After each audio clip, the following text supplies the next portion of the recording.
ఇంకెన్నాళ్ళు రెంటింట్లో ఉంటాం? సొంత ఇంటి కలను నెరవేర్చుకుందాం. Suman TV biggest property expo October 18th, 19th HSCC Novotel Hyderabad. ఇప్పుడే ఫ్రీ ఎంట్రీ కోసం కాల్ చేయండి. నమస్తే రమగారు. నమస్తే జయ. రమగారు, దీపావళి రోజున మనం లక్ష్మీదేవికి ప్రత్యేకంగా పూజ చేస్తాం కదండి. ఈ రోజే తల్లి ఆవిర్భవించిందని, ఆవిడ కళ్యాణం కూడా జరిగిందని వింటాం కదా. ఒక్కసారి ఆ కథ చెప్పండి రమగారు. అంటే మామూలుగా మనం దీపావళి పండుగ చేసుకునే ప్రధాన కారణాల్లో రకరకాల కథలు చెప్పుకుంటాం కదా. అవును. సత్యభామని, రుక్మిణి, మన కృష్ణ పరమాత్మ ఇద్దరు వెళ్ళి నరకాసురుని సంహరించారని, నరకుడు చతుర్దశి నాడు మరణిస్తే మర్నాడు అందరూ పండగ చేసుకున్నారు. అవును, ఇదొక గాథ చెప్పుకుంటాం. అయితే ఈ పండుగ చేసుకోవడంతో పాటు మనం ఇంకోటి ఏం చెప్పుకుంటాం అంటే, లక్ష్మీదేవి క్షీరసాగర మథనం నుంచి ఈ రోజు వెలికి వచ్చింది అని, ఆవిర్భవించింది అని. ఒక్క లక్ష్మీదేవి కాదు, ఎందరో వచ్చారు. దీనికి పూర్వగాథ ఏం చెప్పుకుంటాము. మొదట లక్ష్మీదేవి లేకపోవటం కాదు, అన్నీ ఉన్నాయి. అన్నీ ఉంటే ఈ మన దూర్వాస మహాముని ఒక పుష్పమాలని దేవేంద్రుడికి ఇచ్చాడు. ఈ మాల ఎక్కడి నుంచి వచ్చింది? భగవత్ సేవ చేసిన మాల, నిర్మాల్యం. ఇస్తే అతను ఏం చేశాడు, దేవేంద్రుడు ఐరావతానికి ఇచ్చాడు. ఇచ్చేసరికల్లా ఏనుగు కదా, తన తొండం మీద ఇట్లా తన ముఖం మీద పడిన దండం తీసి కింద పడేసి తొక్కి చింపేసి, ఆయన కోపం వచ్చింది. భగవన్ నిర్మాల్యాన్ని అవమానపరిచావు నువ్వు, కాబట్టి నీ మొత్తం సంపద అంతా పోతుందని ఆయన శపించాడు.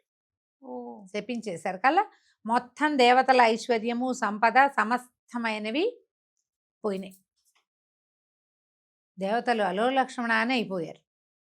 ఏం చెయ్యాలో తెలియదు. ఎట్లా మళ్ళీ సాధించాలి అదంతా. దాంతో పాటుగా వీళ్ళు అమృత సాధన కూడా, అప్పటికి ఏంటంటే దేవదానవ యుద్ధాలు అవి జరిగేవి. వీళ్ళ దగ్గరున్న ఐశ్వర్యము, ప్రాభవము అంతా పోయేసరికి రాక్షసులకి దొరికిపోయేవాళ్ళు, దెబ్బలు తినేవాళ్ళు బాగా. ఎప్పటికప్పుడు చావు దెబ్బలు తిని కొంతమంది మరణించి ఇట్లా బాధపడేవాళ్ళు. అప్పుడు దీనికి ఎట్లా చేయాలి, మళ్ళీ ఈ పోగొట్టుకున్న ఐశ్వర్యము, ఈ పోగొట్టుకున్న ప్రాభవము, ఈ పోగొట్టుకున్న లక్ష్మి ఎట్లా సాధించాలి అని ప్రయత్నం చేస్తే, అప్పుడు క్షీరసాగర మథనం చేయండి, మళ్ళీ మీరు కోల్పోయినవన్నీ తిరిగి వస్తాయి అని చెప్పారు. అంతకుముందు వీళ్ళ దగ్గర ఏమున్నాయి, అన్ని కల్పవృక్షము, కామధేను లాంటివి, అంటే సేమ్ అవే కాకపోయినా అంత బాగుంది వీళ్ళ పని. ఐశ్వర్యం ఉంది, గొప్ప ఉంది, అధికారం ఉంది, అవన్నీ అవే కదా లక్ష్మీ స్వరూపాలు. సాధారణంగా లక్ష్మి అంటే మనం డబ్బు అని ఒక ఏమంటారంటే రూఢ్యర్థం తీసుకుంటాం. అవును, డబ్బు వస్తువు అనుకుంటాం. నిజానికి లక్ష్మి అంటే ఏమిటి? అబండెన్స్, చాలా కలిగి ఉండటం. అవును, ఆరోగ్యం, ఐశ్వర్యము, ఆనందం, సంతోషం, ధాన్యం, ధనము, పశువులుంటే అవి ఇబ్బడి ముబ్బడి, అన్నిట్లలోనూ ఇబ్బడి ముబ్బడిగా ఉండటము లక్ష్మి. అవును, అది ఆనందము ఇబ్బడి ముబ్బడిగా ఉండాలి, ఆశ్చర్యం కూడా ఇబ్బడి ముబ్బడిగా ఉండాలి, అన్నీ ఉండాలి మనకి. ఏదైనా మనని అచ్చెరువొందించేలాంటి లక్షణమే లక్ష్మి. ఆ కళ ఉండాలి.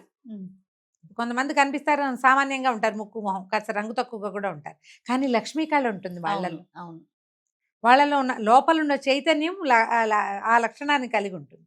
ఇప్పుడు సరే, దేవతలు దానవులు కలిసి మాట్లాడుకున్నారు, అమృతం సాధించాలంటే ఈ క్షీరసాగర మథనం చేయాలని భావించారు. అప్పుడు మందరగిరిని ఎత్తి క్షీరసాగరంలో పెట్టారు.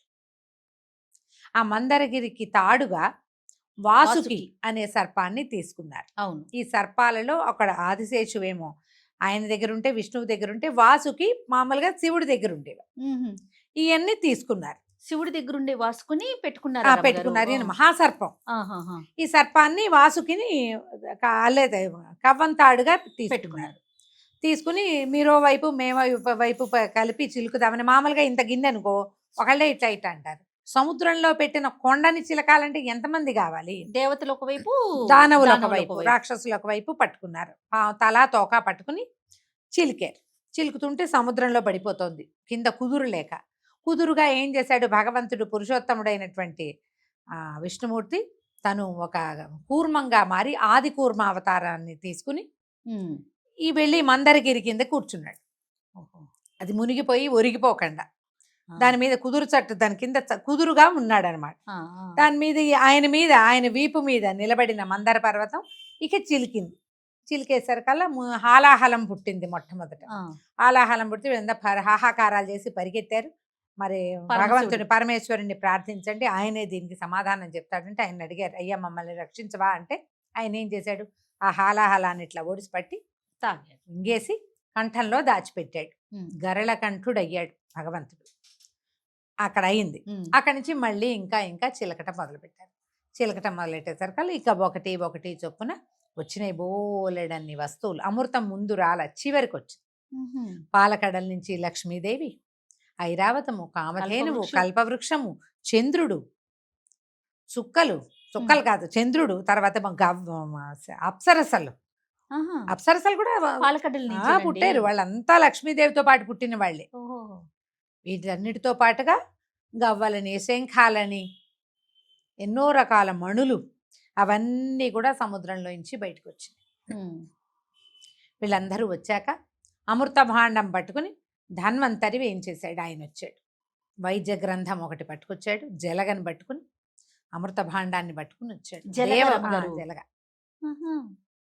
ఆ జలగలతోటి వైద్యం చేస్తారు కదా, అవును. ఆయన చేతిలో ఉంటుందట. ఈయన ఆహా. వచ్చాడు. వచ్చేసరికల్లా మాకని పోరాటానికి దిగారు. మళ్ళీ ఏం చేశాడు విష్ణుమూర్తి, మోహిని స్వరూపం దాల్చి ఆ అమృతాన్ని పంచిపెట్టాడు. ఏ రోజున ఈ మొట్టమొదట లక్ష్మీదేవి ఇందులోంచి బయటకు వచ్చిందో ఆ రోజు ఈ అమావాస్య.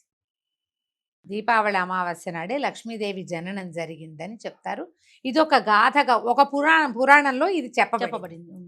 లక్ష్మీదేవి జన్మించింది. ఆమె అందులోంచి బయటికి వచ్చాక ఎంత పరమాద్భుత సౌందర్యవతి, సాగిలపడ్డారు అంతా. ఆ సౌందర్యాన్ని చూసి మా సౌందర్యం ఏమిటి, ఆ మహోత్కృష్ట, ఆమె లేకేగా ఇలా దౌర్భాగ్యం పాలైపోయాం మనము. మొత్తం అంతా చెడిపోయింది కదా, ఇంకేం అవును. లేదు. ఆమె వచ్చేసరికల్లా ఆమె ఏం చేసింది, వెంటనే ఈ దేవేంద్రుడు ఆమె పరిపరి విధాలుగా ప్రార్థించి ఆమె కోసం తపస్సు చేసి ఆమెను కోరుకున్నాడమ్మా, మా యందు దయ ఉంచమని. అప్పుడు ఆవిడ ఏం చేసిందంటే అన్ని చోట్ల తన తాలూకు యశస్సుని, ప్రాభవాన్ని ఉంచింది. ఉహుం. భూమి మీదేమో ధాన్యంగా, ధాన్యలక్ష్మిగా, తర్వాత ఏమో ఈ సముద్రాలలో నీటి యందు కూడా తీయదనాన్ని, అట్లా ప్రతి చోట తన యొక్క గొప్పతనాన్ని ఉంచింది. ఆ లోపల నుంచి బయటికి వచ్చినటువంటి అమ్మని విష్ణువుకి సమర్పించారు. ఉహుం. ఆయన్ని చేరుకుంది. ఆయన ఎత్తి ఆమెను వక్షస్థలంలో పెట్టుకున్నాడు. విష్ణు వక్షస్థల నివాసిని అయిపోయింది అమ్మవారు. ఓ. వివాహం చేసుకుని ఆమెని తన వక్షస్థలంలో పెట్టుకున్నాడు. ఆమె తన యొక్క అన్ని కళలని ఈ ప్రపంచం అంతా పంచిపెట్టింది. ఆమెదే ఈ గొప్పతనం అంతా. ఏదైనా ఒక చెట్టు నిండా కాయలు కాసినాయంటే లక్ష్మి, ఓ పొలం పూర్తిగా పండిందంటే లక్ష్మి, ఒక ఇంట్లో గోసంపద వృద్ధి చెందిందంటే లక్ష్మి, సంతానం పెరిగారంటే లక్ష్మి, ఆరోగ్యం బాగున్నా లక్ష్మి, ఐశ్వర్యం బాగున్నా లక్ష్మి. ఆమె యొక్క లక్ష్మీ కళ అన్ని చోట్ల వ్యాపించింది. ఇంద్రుడు పరిపరి విధాలుగా ప్రార్థిస్తే అమరావతికి కూడా లక్ష్మీ కళని పంపింది. ఆమె తన కళల్ని అట్లా పంచిపెట్టింది. లక్ష్మి ఏంటంటే మామూలుగా మనకి కళలు అక్కడ ఇక్కడ పెంచాక ఇక్కడ ఉండవనుకుంటారు, అలా ఉండదు. ఆమె పంచిన కొందికి పెరుగుతుంది ఆమె కళ. ఈ రోజున పుట్టింది కాబట్టి ఈ రోజున లక్ష్మీ పూజ చేసుకుంటే మనం కూడా అలా వృద్ధి చెందుతామన్న నమ్మకంతో ఏదో ఒక్క ప్రాంతంలో మొదలయ్యి ఉండొచ్చు. ఇది బహుశా అది అట్లా మెల్లిగా భారతదేశం అంతా పాకింది. ఇందులో వ్యాపారస్తులు వీళ్ళు ఏంటంటే ఈ రోజునే మొత్తం షాపులు, ఇళ్ళు, ఏమైనా వ్యాపార సంస్థలు ఏముంటే వాటన్నిటిని ముందే శుభ్రం చేసుకుని దీపావళి నాడు పూజ చేసుకుని కొత్త పుస్తకాలు పెట్టుకుని ఇట్లా చేసుకుంటారు వాళ్ళ పద్ధతి ప్రకారం. అవును. ఇందులో నార్త్ ఇండియన్స్, ఈ మార్వాడీస్ వాళ్ళు ఎక్కువ చేసుకుంటారు.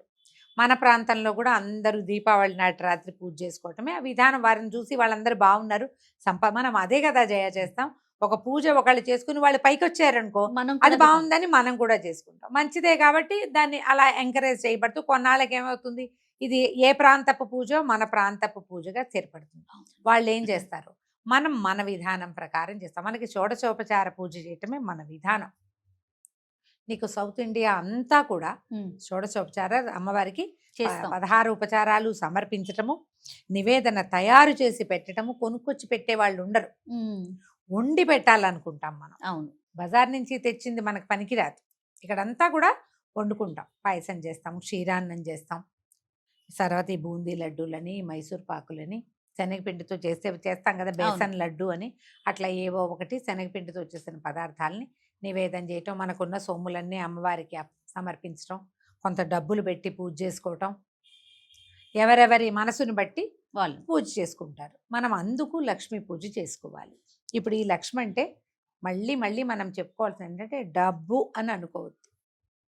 విద్యాభివృద్ధి కూడా, విద్యాలక్ష్మి, సంతాన లక్ష్మి, ధనలక్ష్మితో పాటు ధైర్యలక్ష్మి కూడా. అవునండి, ఎంతమంది ఉన్నారు అష్టలక్ష్ములు? అవును, అవును. ఈ అన్ని లక్ష్ములతో పాటు సిద్ధలక్ష్మి అని ఒకటి ఉంది. సిద్ధి, ఆ, మనకి ఏదైనా సిద్ధించటం, ఆ, అది కూడా కావాల్సిందేగా. ఖచ్చితంగాను. ఆమె అనుగ్రహం లేకపోతే అది ఉండదు. అవును, అందుకని ఈ రకంగా మనం పూజ చేసుకుంటాం. దీనికి ఏమి నియమం లేదమ్మా, ఇలాగే చెయ్యాలి, ఇంతే చెయ్యాలి, ఉమ్. వీళ్ళే చెయ్యాలి, అలా ఏమీ లేదు. అందరూ ఎవరైనా చక్కగా లక్ష్మీ పూజ చేసుకోవచ్చు. హాయిగా చేసుకోండి. కథ ఎంత మంచి కథ చెప్పుకున్నాను చూడండి. చాలా సంతోషం రామ్ గారు. మరొకసారి దీపావళి శుభాకాంక్షలు.